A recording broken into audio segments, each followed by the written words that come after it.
이제 오늘 우리가 막 가격이 엄청 오르고 있는 이 비트코인이라는 자산을 좀 가장 잘 투자하게 해줄 수 있는 적립식 투자란 방법으로 안정하게 투자를 해주는 뭐 비트 세이빙이라고 하는 또 서비스도 함께 운영하고 있습니다. 네.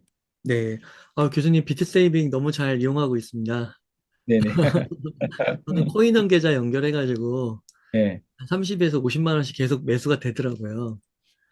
저희 지난번 방송 한 뒤에도 한 3, 40% 오른 것 같다, 그죠? 맞아요. 예, 한 30% 오른 것 같습니다. 네, 많이 40% 넘게 오른 것 같아요. 네. 네, 엄청나네요. 음. 맞습니다. 그러니까 그 적립식을 걸어 놓으니까 거래소에 들어가서 계속 확인하지 않아도 되고 네. 그냥 기계식으로 무지성으로 하니까 그래도 사게 되니까 수익률이 음, 30% 이상 나는 게 아닌가. 만약에 그거 계속 생각하고 고민했으면은 이렇게 못 샀을 것 같아요. 그쵸. 네, 계속 오르니까 약간 걱정돼서 못 사고, 맞아요. 조정 기다리면서 못 사고, 비싼 것 같아서 못 사고, 그리고 못 사다 보면 또 멀리 가 있으면 아예 이제 놓쳤다 싶어서 못 사고, 그렇게 되는 것 같아요. 그래서 그런 기계적인 어떤 원칙이 되게 중요한 것 같아요. 네. 음, 네. 음. 그래서 이 시청하시는 분들 가운데서 비트 세이빙 또 한번 궁금해하실 분들 있으실 것 같아서 댓글로 첫 댓글로 한번 고정하도록 하겠습니다. 네네, 감사합니다. 네. 이렇게 좀 폭등하는 이유를 교수님께서는 뭐라고 보시는지 좀 궁금합니다. 사실 이번 2024년도에 이 가격 폭등은 사실 한 가지로 압축이 되는 것 같아요. 그 아시는 것처럼 이제 1월 10일에 있었던 미국의 이제 비트코인 ETF 승인으로 인해서 수요가 폭발적으로 커진 것 같아요. 네, 그게 시장에서 기대도 많이 했는데 기대 이상의 흥행이 지금 되고 있는 어, 상황이라서 실수요가 발생하는 형태니까 현물 ETF라서 그게 가장 큰 영향을 미쳤던 것 같고요. 그리고 뭐 우리가 반감기라는 이제 이벤트도 있지만 현재 상승은 ETF의 요인이라고 볼 수밖에 없는 것 같아요. 네. 그 막 베이비 부머 세대 분들이 비트코인을 사고 싶었었던 걸까요? 그게 결국은 우리가 금융사 뭐 블랙락부터 해서 ETF 승인을 그렇게 요청을 해 온 거잖아요. 14년, 15년 이때부터 계속 요청해 온 거잖아요. 이제 그리고 이제 결국은 그게 그들의 고객, 그들의 자산을 운영하는 그들의 고객이 원했기 때문에 그렇게 원했던 거라서 이 자산을 엄청 가지고 싶어 했던 걸 우리 실제 숫자로 보고 있는 것 같아요. 예. 그렇구나. 우리가 그거 보면 그 과거에 그 반감기 지금 왜 이제 반감기보다 ETF 영향으로 좀 보냐면 과거에는 반감기 이후에 한 6에서 7개월 이후에 다 정고점을 돌파했거든요. 우리가 뭐 이 사이클을 보더라도 반감기를 지나고 2020 2020년도 같은 경우도 마찬가지죠. 2020년도 5월에 반감기가 있었고 6개월 뒤에 7개월 뒤에 이제 이전 정고점 2만 부를 돌파했었고요. 2016년도에도 7월 달에 반감기 이후에 6개월 정도 이후에 2017년 1월 달에 1000달러 어, 정거점 1000불이었거든요. 2014년도에 그걸 돌파했었거든요. 보통 그래서 반감기 이후에 나오는데 이번에 굉장히 빨라진 거죠. 어떻게 어, 보면. 반감기 2개월이 남은 상태에서 정고점을 일단 우리 원화 기준 넘었잖아요. 그 차이는 이제 뭐 매크로 이슈도 아니고 현재는 이제 비트코인 ETF 요인밖에 없는 것 같아요. 네. 그렇군요. 그래서 비트코인 현물 ETF가 역대 최고 거래량을 기록했다고 하더라고요. 그래서 이 맞아요. 비트코인 현물 ETF 자금의 유입량도 엄청난 것 같은데 음. 이게 너무 액수가 커가지고 잘 이해가 안 되고 와닿지가 않더라고요. 예. 혹시 여기에 관해서 좀 쉽게 설명해 주실 수 있으실까요? 제가 숫자를 한번 보여드리면 간단하게 자료를 하나 가져와 봤는데요. 지금 우리가 어제 2월 28일 날 순유입 ETF 11개 ETF의 순유입이 6억 7천만 달러거든요. 네. 감이 잘 안 오잖아요. 그죠? 네. 지금 11개 운영되는 ETF의 총 자산의 규모가 460억 달러예요. 네. 그것도 잘 감이 안 오잖아요. 그죠? 네. 예, 예, 안 오는데 미국 ETF 시장의 운용 자산 전체 규모가 현재 7.2조 달러 정도 돼요. 네. 그 중에서 460억 달러가 이제 그 비트코인 ETF로 운용 자산 되고 있는 거고, 그게 규모란 0.6% 정도예요. 어, 이것도 감이 잘 안 올 수 있을 것 같아요. 금이랑 비교해 보면 좋을 것 같아요. 금. 네. 금 ETF가 이것도 가져와 봤는데, 그 주요 금 ETF가 이렇게 세 가지가 1, 2, 3위 정도 해요. 요 금 ETF 전체 운용 자산의 합이 838억 달러 정도 돼요. 네. 1월 말 기준 840억 달러잖아요. 지금 비트코인 ETF가 460억 달러까지가 벌써요? 요, 어, 이게 1월 달에는 한 3분의 1 수준이었거든요. 지금 네. 최근에 올랐으니까 절반 가까이 따라온 거예요. 금 ETF에 한 와, 달. 네. 그러면 조금 더 확실히 이제 얼만큼 파괴력이 있는지를 좀 예측할 수 있을 것 같고요. 그래서 ETF 보면 최근에 추세 보면 2월 21일 있잖아요. 요때만 이제 순유출이 일어나고요. 순유출이라고 하면은 이제 그 비트코인 ETF로 신규로 들어오는 뭐 블랙락이나 뭐 피델리티나 이런 운용 금액보다 그 GBTC에서 이제 판매되는 게 더 많은 날이 하루가 있었고 그 뒤부터는 이제 계속 최고 유입량을 갱신을 하면서 오는 상황 와, 같습니다. 어제가 제일 많았고요. 6억 7천만 달러 정도가 들어왔고요. 그런 좀 분위기인 것 같아요. 미국 ETF는. 이 교수님, 가격에 그러면, 영향을 미치는 것 같아요. 네, 이런 엄청난 유입량이요. 음. 앞으로도 지속된다고 볼 수 있을까요? 근데 이게 이제 이런 특징이 있잖아요. ETF라는 게 원리가 고객이 이제 ETF로 비트코인을 사면 그거를 현물에서 비트코인을 사야 되잖아요. 그러다 보니까 현물의 가격을 올리는 효과가 있다 보니까 비트코인 ETF 가격이 올라가니까 더 많은 사람들이 유입되고 더 많은 사람이 유입되니까 비트코인을 더 많이 현물을 사야 되고 이 선순환의 고리가 가기 때문에 더 가파르게 오르는 현상이 생길 수 있어요. 순유입일 때는. 근데 반대 현상이 당연히 생기겠죠. 이제 순유출이 한번 생기면서 가격이 만약에 어떤 다른 요소 때문에 하락이 되면 하락 때문에 이제 또 ETF 갖고 있던 거 팔게 되고요. 팔게 되면 또 이제 현물에서 또 팔아야 되니까 또 가격이 내려가고 이 악순환의 고리가 또 있잖아요. 그럼 내려갈 때도 더 가파르게 내려갈 수 있는 여지는 있어요. 음, 그래서 지금은 우리가 지금 운용 자산이 한 460억 달러 정도 같지만 이게 어느 정도 수준에 좀 도달을 하면 아까와 같은 현상 때문에 가격 조정을 충분히 받을 수 있는 아, 환경이기는 하죠. 네. 그렇군요. 그 오늘 보니까 그 NH투자증권에 네. 따르면은 비트코인 현물 ETF가 금 운용 자산을 1년 내 추월할 것이다. 음, 그래서 지금 거의 절반까지 쫓아왔다고 아까 말씀하셨잖아요. 네네네네. 그러면 1년 내 진짜 추월할 수 있다는 이 전망도 가능성이 있다고 보시나요? 지금 뭐 전망이 2년도 있는 것 같고 뭐 3년도 있고 하는데 이제 NH는 1년도 났는데 뭐 그렇게 뭐 사실 너무 멀거나 불가능한 수치가 사실 아닌 것 같아요. 그냥 와, 충분히 상상해 볼 수 있는 사실 지금 속도대로라면 음, 뭐 1년 안에 돌파하죠. 지금 속도대로라면. 네. 그래요. 음, 진짜 엄청나구나. 그 교수님께서 비트세이빙이라는 서비스도 운영하시면서 전 예. 그 또 비트세이빙 그 서비스를 이용하면 알겠지만 그 온체인 데이터에 기반해 가지고 그게 또 음, 매수를 적절하게 해주잖아요. 네네네. 그래서 교수님께서 이렇게 온체인 데이터 분석에 탁월하신데 그 앞서서 ETF의 그 순환 원리, 음, 악순환, 선순환 그런 것도 설명해 주셨고요. 예. 그래서 이렇게 여러 지표들을 좀 종합해서 보셨을 때 예. 혹시 지금 또 뭐 그럼 조정 가능성도 있다고 볼 수 있을까요? 어, 조정 가능성은요. 네. 먼저 짧게 설명드리면 이제 여러 가지 지표상으로는 사실 조정이 와도 전혀 이제 문제 어, 없는 다양한 지표들이 있는 것 같은데요. 음, 그런 지표들을 다 무색하게 하는 이제 시기들이 있었는데 과거에 아, 이게 언제였냐면 2020년도 12월, 뭐 2017년도의 하반기, 약간 이제 광기라는 거가 좀 붙으면 우리가 알고 있는 모든 지표들을 무색하게 해버리는 이제 돌파들이나 가격 상승을 만들어내는 것 같더라고요.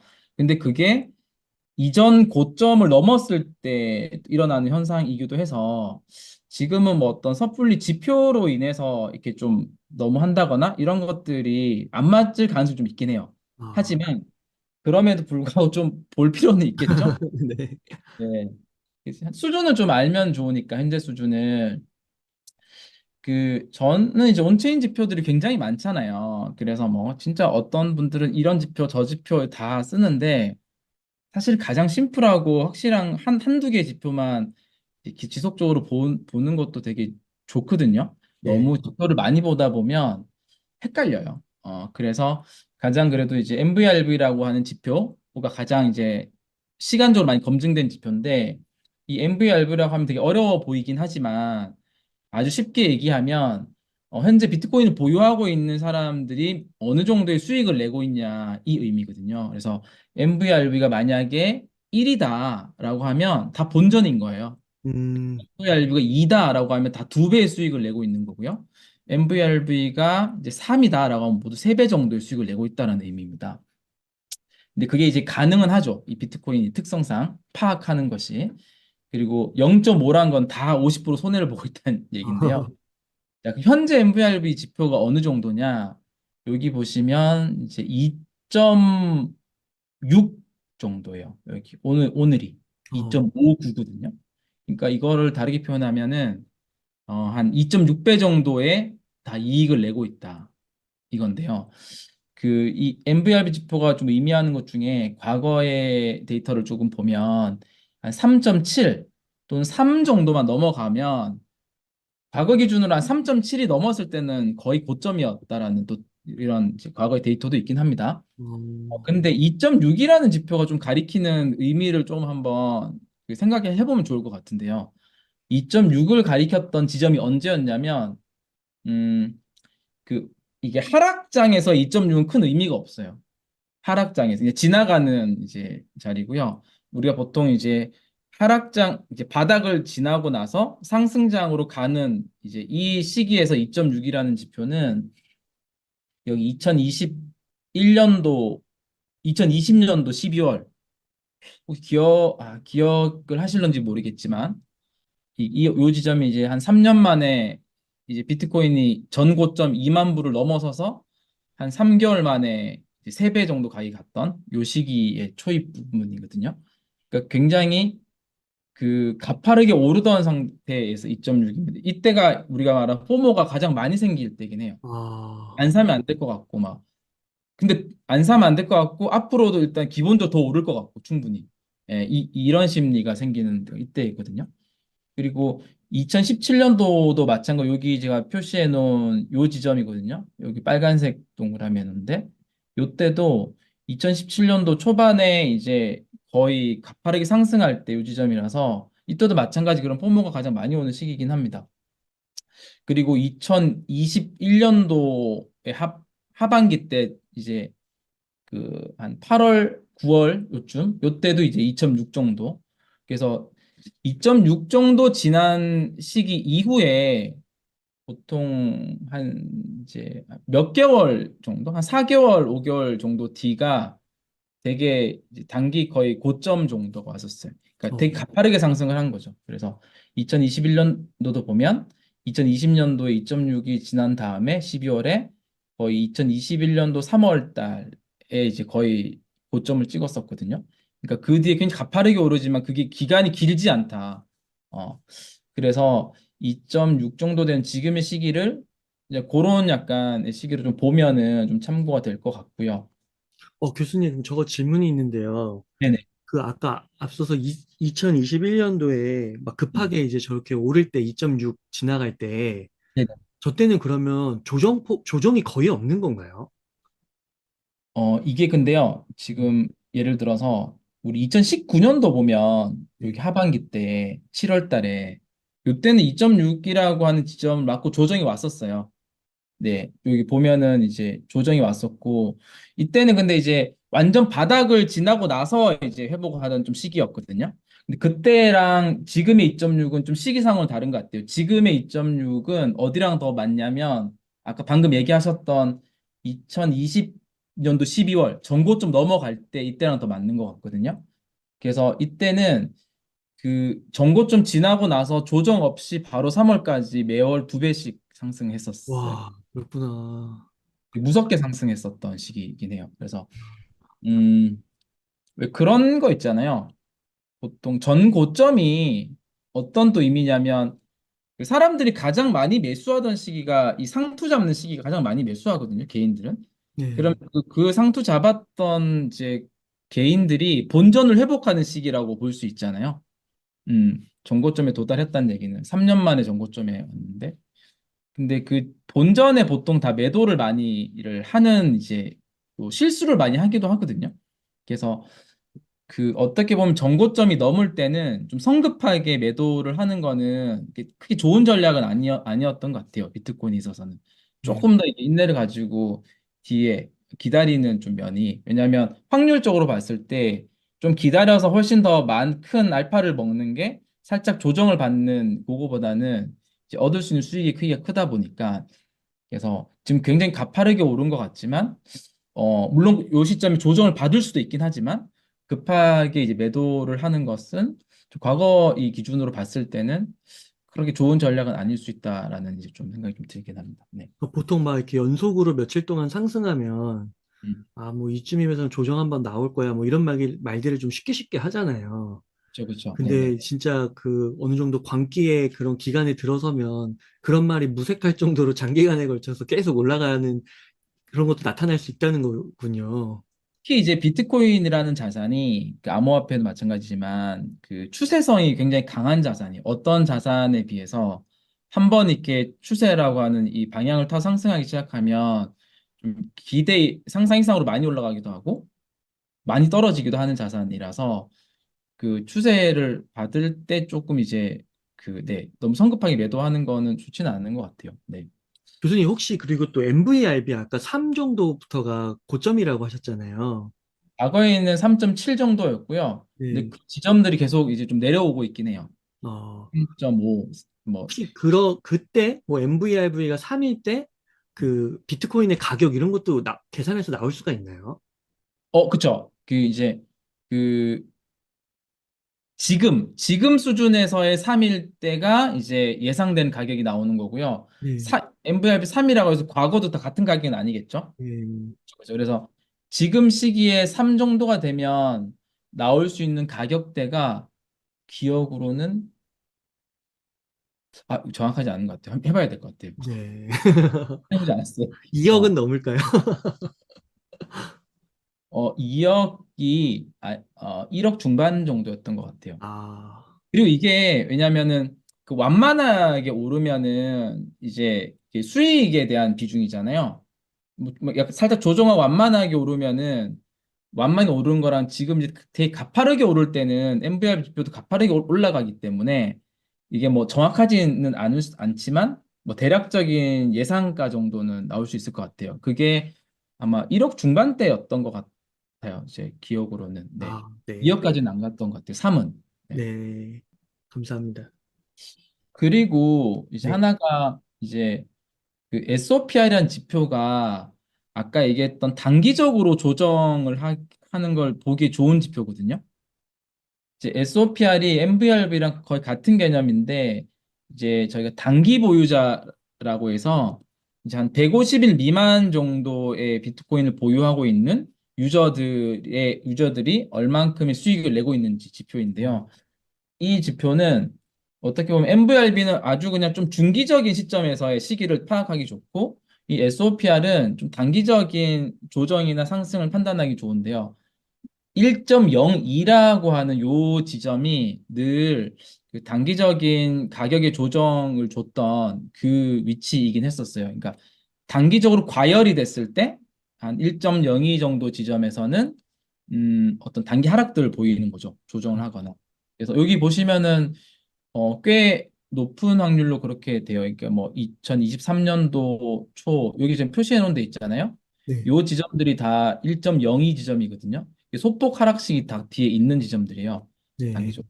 그리고 2020 뭐 여기 1년도 하반기도 마찬가지고. 근데 지금이 딱 1.02 지점이에요. 조금 네. 넘은 지점. 그래서 그 이제 보통 때는 요 지점이 어떻게 보면 조정을 받거나 단기준이 많이 올랐기 때문에 이럴 수 있는 구간이긴 해요.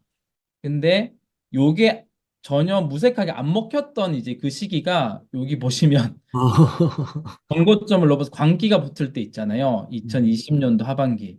이때는 뭐 이런 지점들이 무의미해지죠. 2017년도 마찬가지고. 그래서 그 평소 같았으면 요 지점이 이제 좀 어떻게 보면 조심하고 좀 조정도 받을 수 있고 할 수 있지만 음. 지금은 좀 안 그렇지 않을 수도 있다라는 것 때문에 좀 신중해야 되는 시기 이렇게 좀 보여집니다. 네. 네.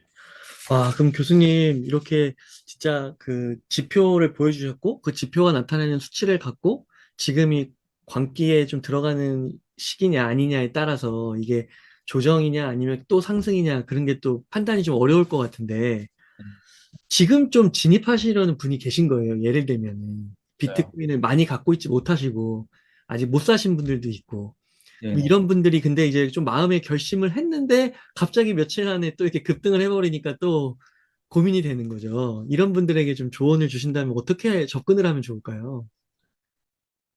그런 분들이 진짜 많죠, 사실은. 그런 분들이 사실 대부분이라고 좀 봐야 될 것 같은데요. 저는 2021년도에도 그랬고, 그 전에도 그랬는데, 그, 우리가 지금, 기준을 전 고점을 넘은 이후에 이제 인식을 하고 들어와서 투자를 준비하시는 분들이 계세요. 그러니까 지금 시점 이후죠. 어, 분들이 있고, 이제 우리 바닥이라고 해야 되죠. 2022년도나 23년도부터 이렇게 계속 뭔가 바닥 때부터 투자하셨던 분들이 있고요. 그래서 지금의 불장은 2022년도, 23년도 그 힘든 시기 때 계속 축적을 했거나 어떤 비트코인을 샀거나 해서 하셨던 분들이 지금 큰 수익을 얻는 어, 구간이에요. 지금 들어오신 분들, 정고점 전에는 좀 괜찮은 것 같아요. 근데 정고점 이후에 들어오셨던 분들이 큰 수익을 얻기 위해서 이제 올해 안에 큰 수익을 얻기 위해서 전략을 펼치면 실패할 확률이 되게 높아요. 그 큰 수익을 얻기 위해서 전략을 펼친다는 얘기는 무슨 얘기냐면 가지고 있는 현금을 한 번에 다 산다는 얘기예요. 어, 뭐 오름폭이 적기 때문에 가지고 있는 금액을 최대한 몰빵을 해서 다 사는 거죠. 그리고 그 조금 올라도 이제 성에 안 차고 더 기다리는 거죠. 그러다 보면 이제 그 시장이 전환되는 시기를 놓쳐서 바로 손실 구간에 들어갈 수 있거든요. 손실 구간 들어가면 이제 현금이 없기 때문에 더 매수도 못하는 상황이 발생할 수 있어서 그 지금 진입하신 분들은 저는 그 올해 안에 너무 크게 벌기 위한 좀 욕심 있는 전략은 위험하다. 그럼 어떻게 하는 게 좋냐? 이거를 조금 이거 적립식 투자라는 방법으로 좀 대입을 해보면 네.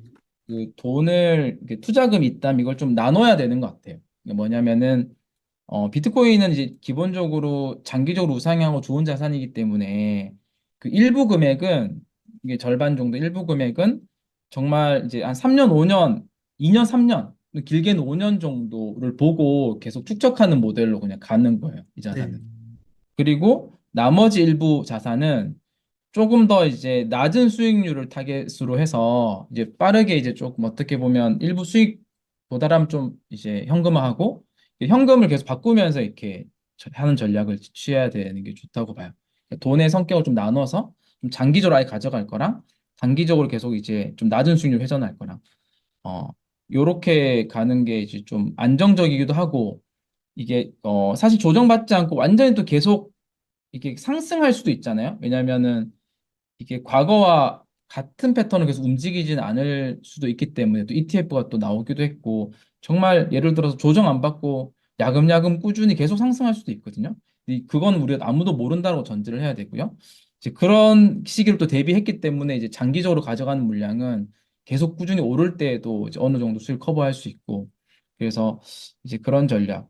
이고 왜냐면은 특히 이제 뭐 이번 주에 또 많이 상승을 하다 보니까 저희 또 비트 세이빙을 하시는 커뮤니티도 보니까 굉장히 많이 이거를 막 늦었다, 더 사야 음, 되는데, 그리고 뭐 2억은 무조건 간다는데, 5억은 간다는데 하면서 지금 있는 금액을 진짜 막 다 살려고 하고 이런 행동들이 많이 보이더라고요. 사실 조금 조심해야 되는 순이긴 하죠. 그런 면에서. 음. 지금 들어오시는 분들은 올해 안에 뭔가 승부를 보려고 하는 욕심은 좀 버리고, 네, 맞아요. 좀 길게 봐야 되겠군요.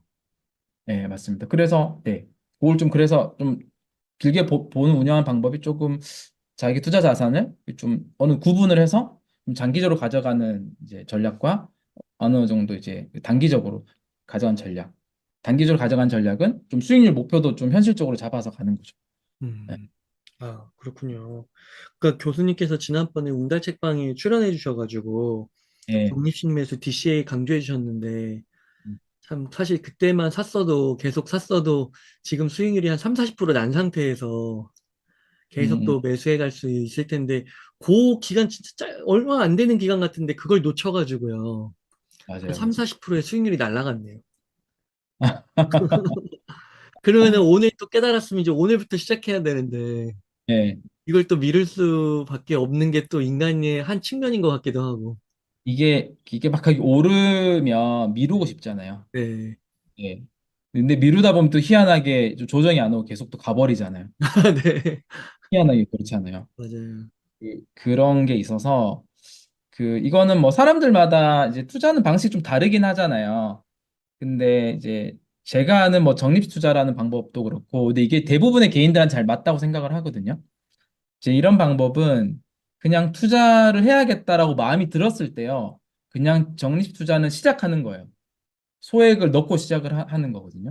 이거는 한 번에 사는 방법이 아니기 때문에 시작은 중요하지 않아요. 언제 하든지. 이게 적립식 투자의 핵심은 마지막을 잘 이제 시점만 잘 잡으면 되는 거죠. 얼마나 오랫동안 해서 언제 팔 건지. 그래서 시작 지점은 저는 그다지 중요하지 않다고 생각합니다. 여기 보시면 여기 혹시 보이시나요? 네, 잘 보입니다. 이게 무슨 차트인지 혹시 느껴지세요? 푹 파였다가 올라갔네요. 음. 이게 지금 가격이잖아요. 6만 네. 2천 불. 요 가격이 과거에 언제 가격이었냐면 줄을 쫙 그어보면 이제 2021년도 11월 초의 가격이었거든요. 그러니까 어떻게 보면 우리가 3년 만에, 어, 3년이 아니죠. 2년 3개월 만에 이게 바닥 갔다가 이제 다시 원점에 도달을 한 거예요. 네. 그러면은 2021년도 11월 달은 뭐 굳이 어렵게 자료를 안 찾아봐도 굉장히 좋은 뉴스들이 많이 나왔을 시기겠죠. 찾아보면. 그럼 이때 많이 샀을 거고 이때 그냥 한 번에 다 사신 분들은 정말 이 2년 3개월 어려운 기간을 다 이렇게 참고 참고 참으면 지금 본전이고요. 네.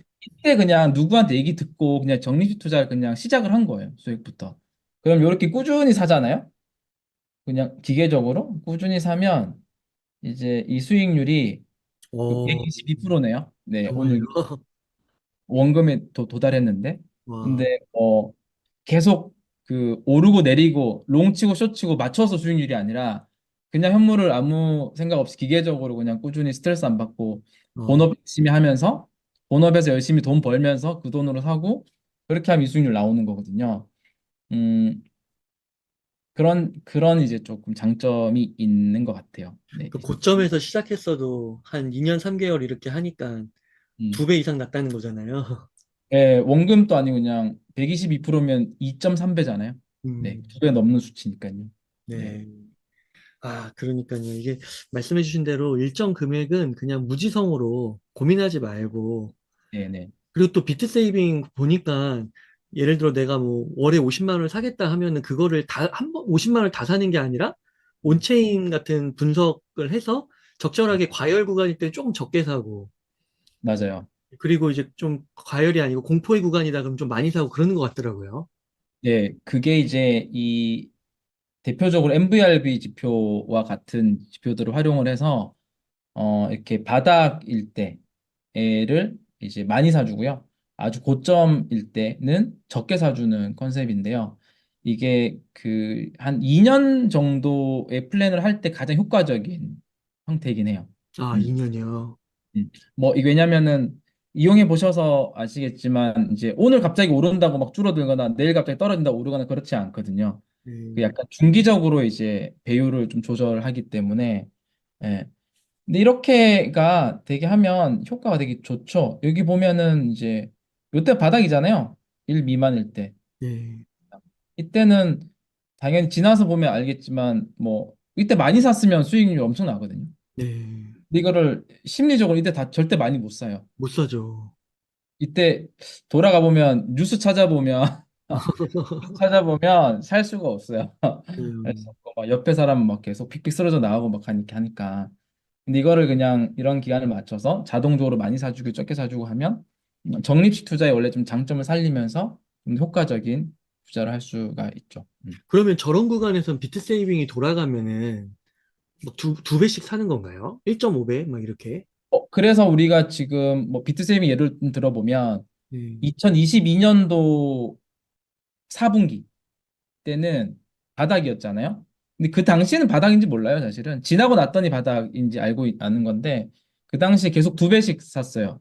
그리고 아, 지금은 이제 한 0.6배 이렇게 사잖아요. 네. 지금은 0.6배 사는 게 이제 좀 과열이라고 좀 이제 본 거예요. 네. 그리고 이 통상적으로 지금 정도의 과열 이후에는 진짜 빠르게 올라가는데 그 기간이 길지 않아요. 네. 길지 않아서 그때는 배수를 이제 절반 정도만 사주는 거죠. 네. 그래서 네. 근데 뭐 이게 막 내일 모레 계속 오르는데 지금 절반 사니까 그게 또 왜 적게 사지 이렇게 마음의 아쉬움이 들기도 하겠지만 한 발짝만 떨어져서 보면 그게 맞는 방법이긴 하거든요. 그렇군요. 그러니까 이게 2년을 보니까 그렇게 사이클을 보니까 그렇게 되는 거군요. 네네네, 맞습니다. 그러면 교수님 저기 만약에 여기서 진짜 올라가게 되면은 아까 짧다고 하셨잖아요. 그 기간이. 예. 대략 어느 정도예요? 이게 또 과거 거를 우리가 좀 참고를 하면 2021년도 같은 경우는요, 전고점 넘은 뒤에 전고점 다 넘은 시점이 딱 2.6 정도였어요. 지금 시점. 네. 요 뒤에 4개월 반싹 갔고요. 4개월. 어, 네. 4개월, 3월 달에 그래서 이제 우리가 조정 받았어요. 3월 달에. 근데 이 조정 받을 때는 보통 그 외부 변수 때문에 조정을 많이 받아요. 그러니까 우리가 예측하지 못하는 아, 그 저 당시는 이제 뭐 부다빔이라고 갑자기 그 저 때는 아무리 생각해도 나쁜 소식이 나올 게 없을 것 같은 느낌이었거든요. 제가 기억을 좀 상기를 해보면 네. 왜냐면은 그때 뭐 테슬라도 사고 뭐 그 당시는 이제 ETF가 아니라 그레이스케일이 계속 비트코인을 사모아 줬고 또 마이크로 스트래티지 같은 나스닥 상장사가 비트코인 또 사고 뭐 계속 이제 좋은 분위기만 있었던 했는데 갑자기 저 때 뭐 이제 예상하지 못했던 뭐 갑자기 채굴 오염 음, 채굴이 환경이 오염된다라고 하는 갑자기 메시지가 나오고 테슬라가 이제 비트코인 결제 연결했다가 이제 취소하고 중국이 이제 갑자기 채굴 사업 올 중단시키고 뭐 이런 것들이 갑자기 이제 한꺼번에 쏟아져 나오는 것들. 근데 뭐 2021년도 하반기 같은 경우는 이때는 이제 좀 매크로 이슈가 있어서 좀 빠진 것 같아요. 금리 인상이라는 이슈가 되게 강한 게 있어서 좀 빠져서 이때는 과열 때문에 빠진 건 아닌 것 같고요. 보면 과열까지 안 갔었거든요. 음. 2017년도도 보면 이제 요런 시점 이후에 되게 가파르게 놓는데 그 기간이 좀 짧아가지고요. 어, 그 염두는 좀 해줘야 되는 것 같아요. 네. 네. 교수님 그 앞서서 보통 이제 전고점을 뚫는 게 음. 반감기가 지나서 뚫는다고 하셨잖아요. 네, 과거엔 그랬어요. 네. 과거에는. 근데 이번에는 그렇지 않잖아요. 네네네. 그러면 이런 걸 봤을 때 좀 어떤 분들은 이제 사이클이 좀 더 당겨졌다. 음, 그래서 뭐 반감기 효과도 내년 뭐 한 10월까지 볼 수 있는데 그것도 음, 뭐 한 6개월 예를 들면 당겨져가지고 내년 상반기면 끝날 거다. 음. 뭐 이런 의견에 대해서는 좀 어떻게 생각하세요? 어, 일리가 있다고 좀 생각은 들어요. 음. 실제로 다 당겨지고 있어요. 그리고 지난번도 좀 당겨졌고요.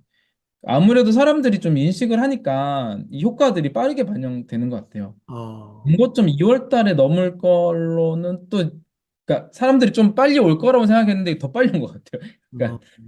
어, 그러니까, 그리고, 네, 맞아요. 예측들을 많이 하니까 점점 더 빨리 반영이 되는 게 좀 있는 것 같아요. 네. 그래서 사이클도 4년 사이클이 이제 안 갈 수도 있을 것 같아요. 와, 그렇군요. 그리고 2021년도 같은 경우도 이렇게 두 번씩 상승한 경우는 없었어요. 그 전에. 그래서 또 두 번 이제 상승했었잖아요. 2021년도에. 음, 지금 4년이 아니라 앞으로 뭐 2년 사이클이 될 수도 있고요. 그러니까 어떻게 또 좀 변형이 될지는 진짜 좀 이렇게 우리가 겸손하게 좀 지켜보면서 해야 되는 것 같아요. 이제 과거를 참고를 하긴 하지만 너무 이제 과거 패턴에 좀 확신을 하면 안 될 것 같고. 근데 공통적인 거는 이 투기나 이런 약간 그 사람의 심리나 이런 것들은 똑같은 것 같아요. 네. 안기는 똑같고요. 네. 그런 것들은 늘 똑같은 것 같고. 어. 그러면요, 교수님, 그 금 ETF랑 많이 비교해서 얘기하는데, 금 ETF는 뭐 2004년인가? 그 통과되고, 그 후로 금값이 7년 동안 올랐다고 그러더라고요. 네네네. 그러면 이번에도 혹시 비트코인 이제 현물 ETF 통과되고, 아까 유입량도 굉장히 많잖아요. 네네네. 그러면은 예를 들어 이제 반감기 효과가 끝나는 시점에서 네. 옛날처럼 이제 예전처럼 막 7, 80%의 폭락이 안 나오고, 음, 예를 들어 한 3, 40%만 떨어졌다가 계속 또 오르는 그런 패턴이 나올 수도 있는 걸까요? 이제 현물 ETF가 되면서 이제 많은 사람들이 또 업계의 또 전문가들이 예상한 중론 중에 하나는 이제 하락폭이 과거처럼 크지 않을 것이다. 네. 그 이유 중에 하나는 이제 과거에는 이제 개인들로 이루어진 자금의 규모가 컸기 때문에 가격이 오르면은 더 사고 떨어지면은 빨리 팔고 어떤 단기적인 보유에 많이 치우쳐졌는데 이게 ETF로 인해서 기관 자금들이 많이 이제 들어오다 보니 조금 더 장기 보유를 하는 자금들이 많아지고 그러면 조금 떨어진다고 갑자기 다 파는 형태가 아니라는 거죠. 이제 그런 이유 때문에 이제 과거처럼 하락을 하더라도 큰 하락은 없을 것이다. 하락폭이 좀 줄어들 것이다라는 게 좀 중론이고요. 어, 그것도 이제 어느 정도 맞는 것 같아요. 맞고 실제적으로도 뭐 계속 좀 줄어들고 있죠. 물론 이제 비트코인의 시총이 커지기 때문에 또 줄어드는 폭이 이제 줄어드는 것도 사실 있긴 하고요. 예, 그런 것 같아요. 네. 그리고 그때 금이 가격이 올라갔던 이유 중에 또 하나는 이제 ETF의 수요도 있었지만 사실 금리나 이런 이제 매크로적인 영향도 같이 병행해서 있었기 때문에 뭐 우리가 지금은 우리가 반감기와 ETF를 얘기하느라 매크로를 같이 붙여서 얘기할 기회가 사실은 많이 없잖아요. 네. 더 핫 이슈들이 있어가지고 이제 매크로의 어떤 금리에 대한 부분이 같이 붙어준다면 또 큰 이제 변화에 영향을 미치는 요소가 되지 않을까 싶네요. 네. 아, 네. 교수님 감사합니다. 교수님, 그러면 마지막 질문인데요. 그러면 지금 이제 1억 원 정도 여유 자금이 있으면 어떻게 네. 투자 전략을 세울까요? 음, 1억 원 있으면, 지금은 사실, 어, 비트이더만 두 개만 전략을 세워도 좋아요. 아, 비트이더 중심. 그리고 비트이더 중심으로 뭐 50도 50도 괜찮고요. 비트가 조금 더 뭐 6대 4도 괜찮고요. 그리고 알트 전략을, 지금 또 설문조사하면 저도 이제 뭐 코미트 많이 봤는데, 본격적인 이제 알트 장이 올 것이다. 라고 과거 많이 그랬기 때문에 알트로 어떻게 한번 승부 한번 보려고 하신 분들이 그냥 많아요.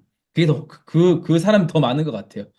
더 많은 것 같은데, 어, 갈 수 있긴 하겠죠. 일부는. 근데 이번에는 제대로 못 맞출 가능성도 되게 더 어려울 것 같아요. 알트로 승부 보는 것들은. 어, 확실히 이제, 저기 BT도 중심으로 가야 되고, 그 알트 같은 경우는 그런 거는 있죠. 이게 점점 더 음, 시장이 조금 더 성장하면서 투명해지고 있잖아요. 아, 법도 생기고 네, 그리고 이제 특정 알트가 이제 뭐 증권성이나 이런 부분들도 이제 계속 레귤레이션으로 묶여 있다 보니까 과거만큼 알트코인을 가지고 특정 뭐 세력이나 뭐 MM이나 이런 사람들이 장난을 칠 수 있을까? 음, 약간 쉽지 않지 않을까 예전보다는 뭐 국내만 보더라도 7월 달에 이제 이용자 보호법이 나면 그 이후부터는 이제 그런 행위들이 다 처벌받거든요.